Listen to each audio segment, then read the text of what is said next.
بسم اللہ الرحمن الرحیم۔ السلام علیکم۔ کبھی زندگی میں ایسا لمحہ آیا جب ہر دروازے بند لگنے لگے، دعا بھی کر رہے ہو مگر دل پھر بھی بے چین، راستے مشکل اور امید ٹوٹی ہوئی محسوس ہو؟ ایسے وقتوں میں ایک دروازہ ایسا ہوتا ہے جو کبھی بند نہیں ہوتا، اور وہ ہے استغفار کا دروازہ۔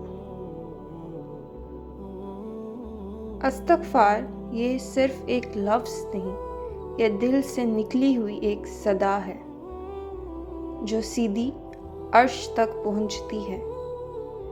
اللہ تعالیٰ قرآن میں فرماتے ہیں، استغفار کرو، میں تم پر آسمان سے رحمتیں برساؤں گا، تمہارے مال میں برکت دوں گا، تمہیں اولاد عطا کروں گا، اور تمہارے لیے زمین کی نعمتیں کھول دوں گا۔ جب انسان اللہ تعالیٰ سے کہتا ہے، اے میرے رب، میں تجھ سے معافی مانگتا ہوں، تو عرش کا مالک جواب دیتا ہے، میں نے تمہیں معاف کیا، تمہاری مشکلیں دور کی اور تم پر اپنی رحمتیں نازل کی۔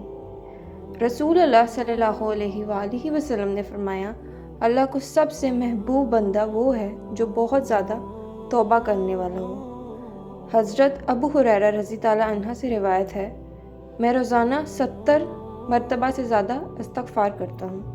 لوگوں سے مانگ کر انسان تھک جاتا ہے مگر اللہ سے مانگ کر انسان سنور جاتا ہے۔ استغفار وہ چابی ہے جو بد نصیب کھول دیتی ہے۔ آج بھی ایک لمحے کے لیے رک جائیں اور اپنے رب سے کہہ دیں، استغفر اللہ۔ اگر ویڈیو اچھی ہو تو لائک اور چینل کو سبسکرائب ضرور کریں۔ Thank you.